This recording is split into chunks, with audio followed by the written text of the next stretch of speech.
besties, I hope you're having the best day ever. I am so excited. One of my dearest friends and someone that I've known in the industry forever, and the pastry chef extraordinaire, James the Jinx Jordan, is here. I am so excited to hear about what he's been baking, what he's doing at work, and what was it really like to get to after work for me and make my wedding cake. But first, let's see what Thomas has got for us at his bar. Hey, Thomas.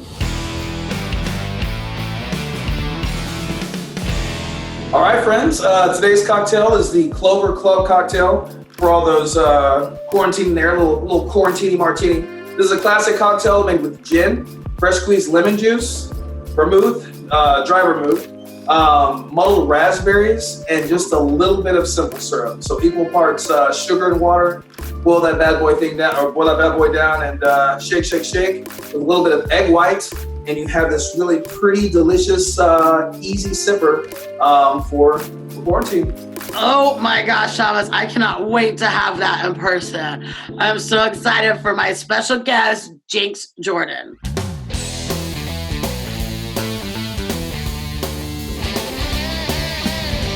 Hi, Jinx, how are you? I'm great. How are you? I miss your beautiful face. I miss sitting at your counter and having our great talks. I have to ask you, first of all, what are you drinking?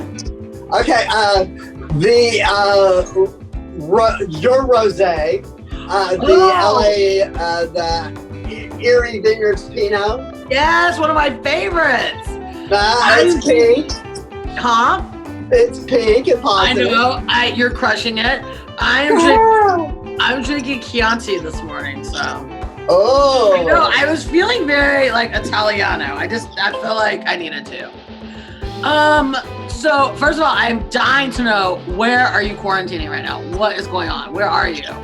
Okay. I'm trying to play like Find Waldo in that closet. There's so much cool stuff in there. I love it. I decorated that just for you. Well, I'm obsessed. This is actually what I call my Tiffany bathroom, because my kitchen is a dark room, and this is the brightest room, and this is where I have friends in New York and in Fort Lauderdale, and we usually chat on Friday nights and have a little wine and catch up with everybody so that we're not totally crazy. And this is where I do, because it's got the best lighting in the house. So. And the coolest pictures. Okay, so what does that say? Okay, first of all, I guess he wants an introduction. Who is in your business over there? This is Samantha. Okay, it's a girl? Yes, it's a girl. She's Samantha. The puppy you rescued, right? She was a rescue, but I didn't rescue her, but the person that rescued her decided that I needed her. And, it was one of those, send the picture and knowing that, once he sees her. Thanks. So, let me send you a picture of some kittens. I know you have some pictures of some kittens. I have 3. Thank you very much. I have a diva. I have a mischief maker who just wandered in. That's Truman. He might pop up and you might see him. He is my boo. But Tabitha's a little witch. Well, good name then, huh? Yeah. Okay, so first of all, I wanted to give people a little background on us. We have known each other 16 years, which is odd since, we met when I was 2. I mean, really, it was like, I am prematurely gray, but I don't know, I think I was already gray then. I think I was. Listen, that's very quarantine chic, though. Everyone's doing the. Oh, I don't. Yeah, it's like I don't have to worry about the roots. I don't have a husband. I have a husband that is sweet enough to color my hair, so therefore I don't have to worry about no roots. Bitch. Hey. I'm the one that's jealous. He did a great job. Like, I didn't dry it. You did a wonderful job. Your hair looks great. Your hair looks wonderful. Well, I've got some serious lion hair because I didn't dry it, so it will proceed to get bigger and bigger as the day goes on, but I'm fine with it. Yeah. Okay, so never several things. I understand it. You are still working in a restaurant, correct? Yes, I am. I am still an essential employee. Tell me about it's kind of frightening. that. What is that day to day like? First of all, are you worried about getting it? Are you concerned? I have worn, I mean, like since I went to New York and did a show that we can't really talk about, I came back and I had stocked up on masks before I went. Not that it was a concern yet. It really wasn't a concern anywhere, and people weren't really wearing them. But when I came back to Dallas, I just started wearing a mask to work. So, and they were laughing at me, but it's like, no. In all the years we've known each other, I have never had the flu until I work where I work. And I've had it every year. So it was like, and that was when the news was just coming out. And I was like going, it's going to be here. So I don't trust all these people. And I did it. I mean, it's like I like the people I work with, but they have different ways. Right. And they don't social distance as much as I would prefer them to do so. But I wear a mask. I wear a glove. I am away from everyone to an extent, but except for the walk-in is right in front of me, so everybody passes by me to get to the walk-in. But I sanitize that thing as soon as somebody comes out. It's like I'm right there with my sanitation rag. Listen, at the restaurant, I was spraying stuff down before. I was telling the kids, I was like, this is a thing. This is a real thing. And I sprayed, everything. I bought each of the kids their own spray bottles to sanitize because it is for real. And I think that what people don't realize is like our jobs are so hands-on.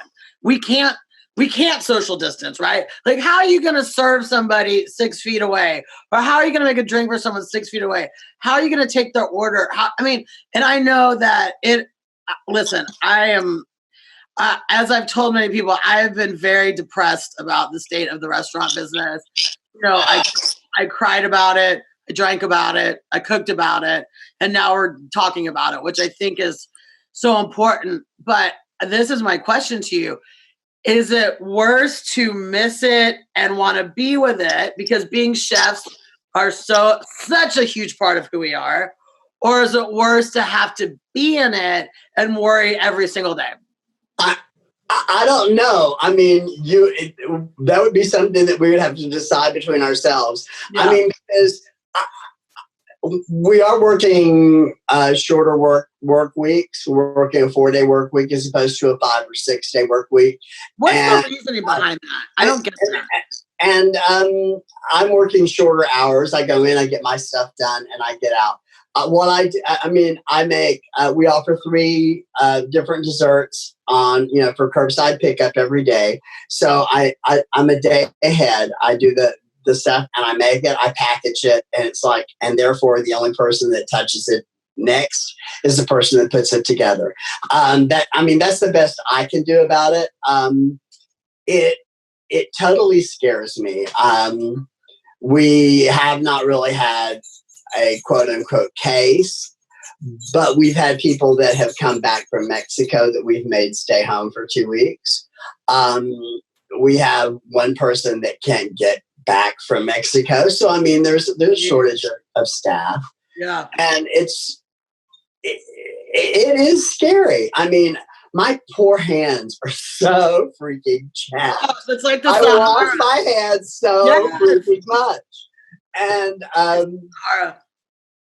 it's what you have to do.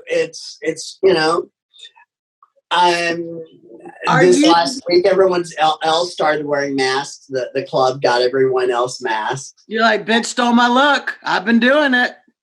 And yeah, exactly. And they're like, there's a couple people that they would have it around their chin. I'd be going, no, that's not the way you wear a mask. Not appropriate. Cover your nose and your mouth. Are you the mask police? Are you the mask hall monitor, Jinx? I am. Yeah, I'm the bitch.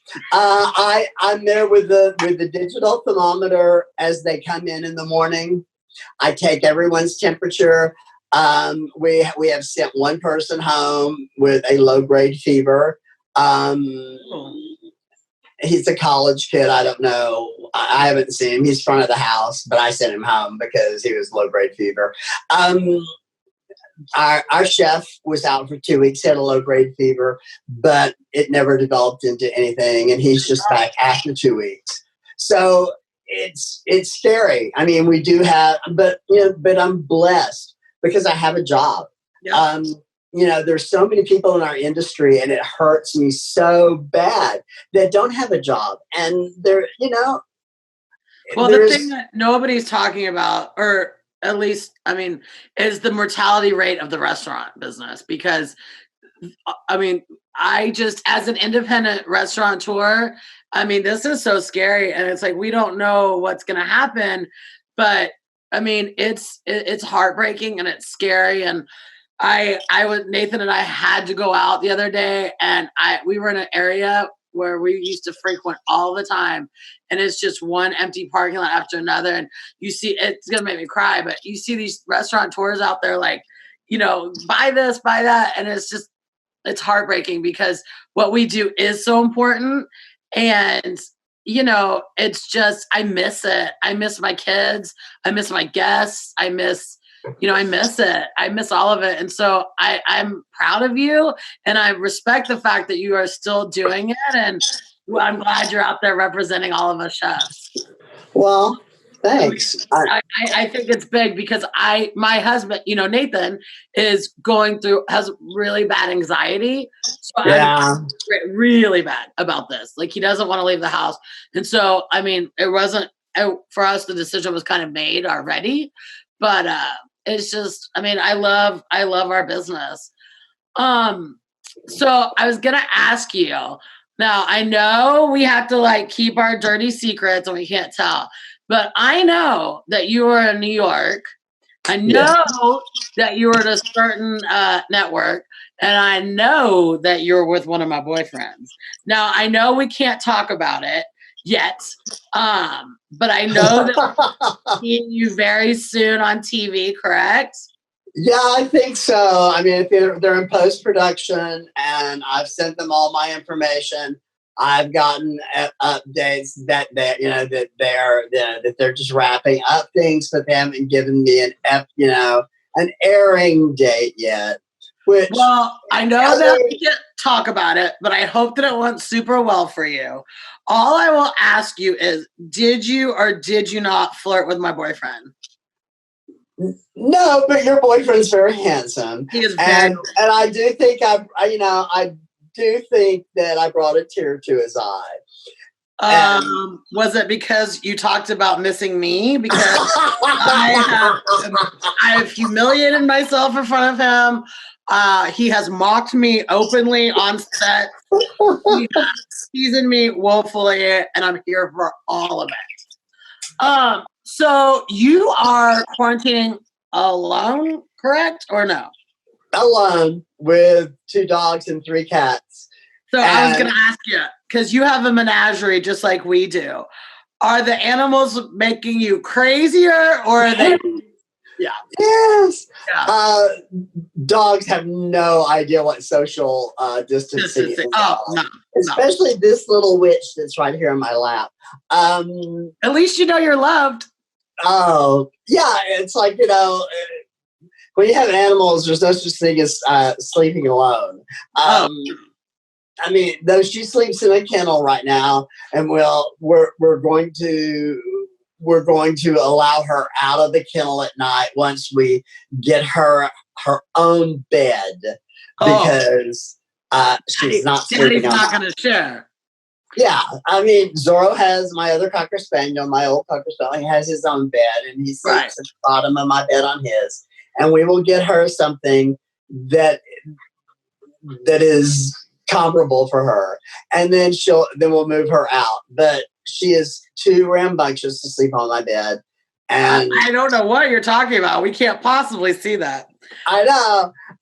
Wait, now, exactly how many dogs do you have? I mean, I know there's Macy, and we have 5 dogs. We have 5 dogs.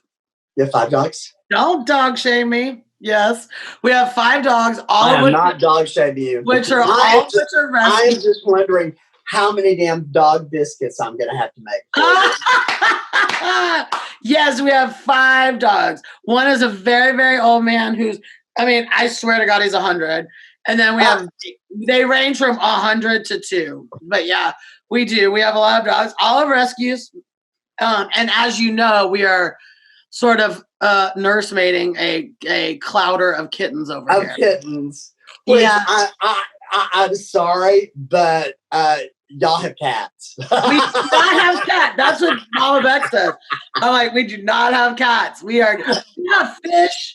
We have dogs. Now we have Nathan's like community of feral cats. No, we are no. Oh no, you want to let that cat have kittens in your house. And like hardcore Jinx, hardcore. She was pressed up against the security gate. Nathan literally climbed through the window as to not disturb her. This is insane. I have a question for you. I want to know, because people out there that don't know, you baked our wedding cake. You did our wedding cake. Yes, I did. It was a pleasure. Our lions still sit next to our bed, like up on the windowsill. I want to know what was more stressful, being the pastry chef where we started or making that wedding cake.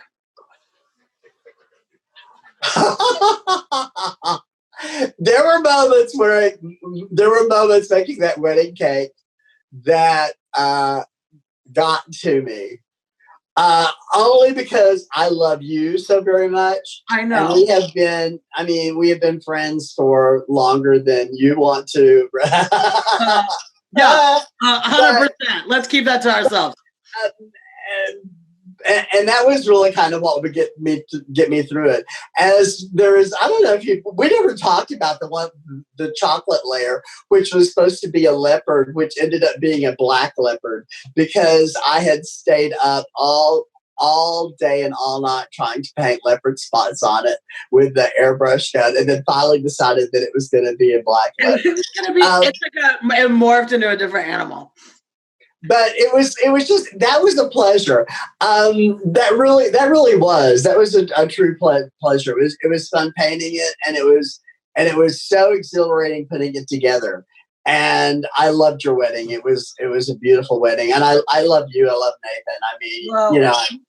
I love y'all both very much. When this is all over with, that's one of the I want a hug. I want a long hug. Yeah, I want a long hug. Appropriate touching. I don't know yet. It's been. I will tell you this. When we first worked, being a pastry chef, there are times that the stress is so much that you can't see tomorrow. It's like when all of a sudden you have no help and you have this much stuff that you have to get out with. And, savory's a lot of playing. Yes. And I love savory. Yes. A little bit of this, a little bit of that. Yes. And pastry is to test something, you do that. Yeah. But to produce something, it has to be exact. You've already worked out all the mechanics of it, and then it's just like an assembly line, except for the fact that you're in the assembly line and you're like going, okay, what am I gonna do first? Yeah. The one thing that this quarantine and us doing curbside has done is kind of like released a comfort thing to me inside of me. When I do the dirt, first, like we're doing a little set price, so I can't go overboard. Desserts are all $5, but they really don't care about the cost at this point. It's just make people happy. Yeah. But to me, the things that make people happy are like old timey things. Like yesterday, I did hand pies. And I saw those. I stalked you on Instagram. Was it the apricot ones? It was apricot. Yeah, apricot. It's like I made the dough and I did them, and It was like, I showed him it was like, I was really scared when I left that they were going to be out, that they were going to sell out before the night was over. I had 4 of our members who actually have my number. Not many of them do. Trust me, I can't have that. But four of them, and there's only about like 6 that have my number. 4 of them texted me and said how wonderful they were and how that brought them back to their childhood. And that's what it did to me. I mean, like tonight they're having tiramisu or cheesecake. So I made the tiramisu's individual in little to-go boxes. It's like, Chef, what are you doing? I'm making tiramisus. It's like, we have a crap load of lady fingers that are in dry storage, and I have mascarpone cheese that I've had in the freezer. So I thought the mascarpone cheese out and made tiramisu. I mean, we're trying to watch what we spend, because there's not a whole lot coming in, but. I love it. So here on Cocktails and Convos, I ask everyone 3 questions. Will you play 3 questions with me? Yes, I certainly will. Okay. Question number 1, what do you miss the most?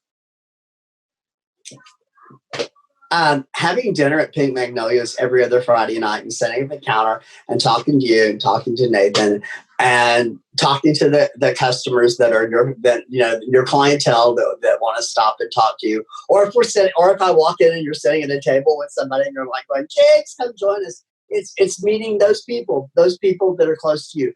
That's what I really miss. I look forward to that every other Friday night when I do it. It's like, I always look for your text. I always get excited to see if you got any room at your counter for me. I always look forward to that. That's very sweet. We miss you too. So what is the first thing you're going to do when you get out of this, when we all get out of this? Hug every single solitary person I love. I want to hug y'all.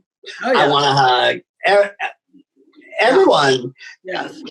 I mean, like, even people that I don't really like, but I work with, but it's like, I don't know when that will be.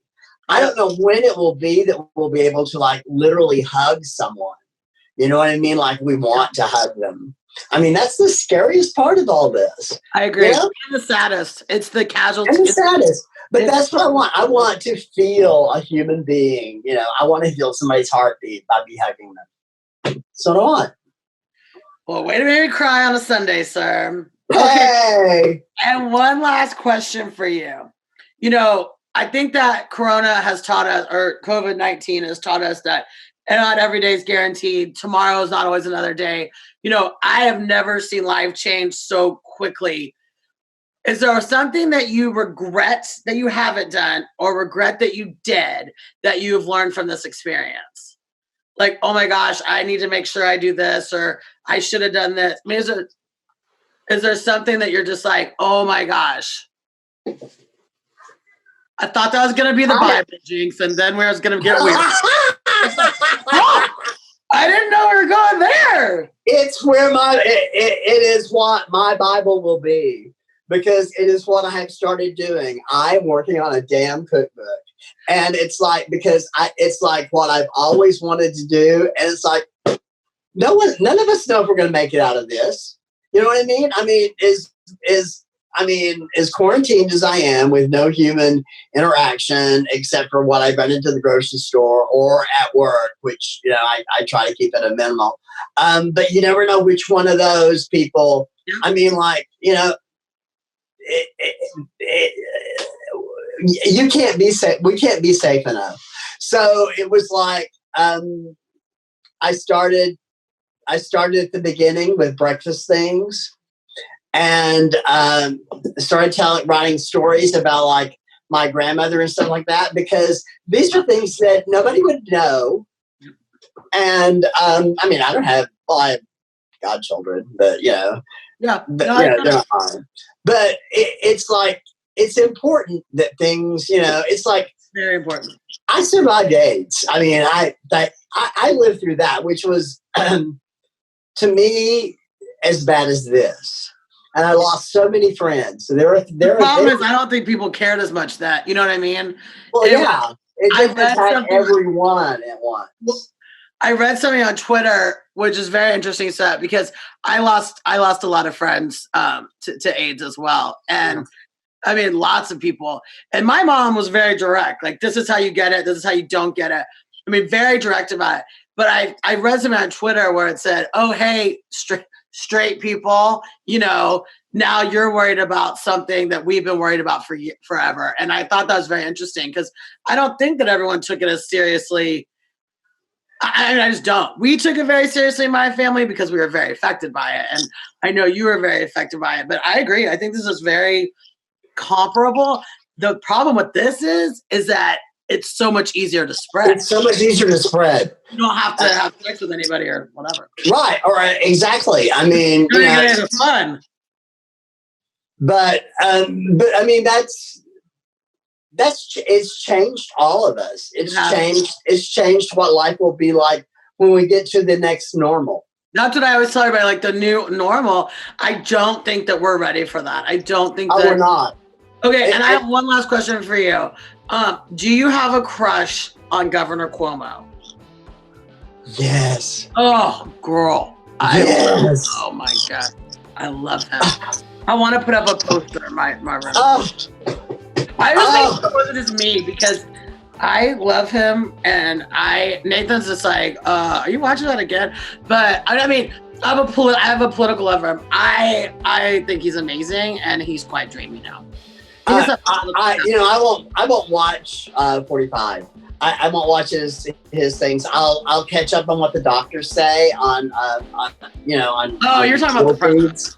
Yeah, 45. I don't call him anything else. Yeah. But I will tell you, I love Andrew Cuomo and Judge Jenkins. Our local hero. Yes, it's like the person that really might save Dallas from becoming an epicenter. Like, listening to Andrew Cuomo is like political porn. I'm like, yeah, it is. And he gets under somebody's skin like nobody else's business. I love you so much. Thank you for joining me. I miss your face. I miss your pies. I miss your cakes. I just miss everything that is you. Well, I'll mail you some dog biscuits for some of your 5 dogs. You quit dog shaming me. I'm not dog shaming you. I love you. I love you. I love you. Thank you for joining. That I said hello. I love you very much. I will tell. Bye, my love. Thank you. Bye.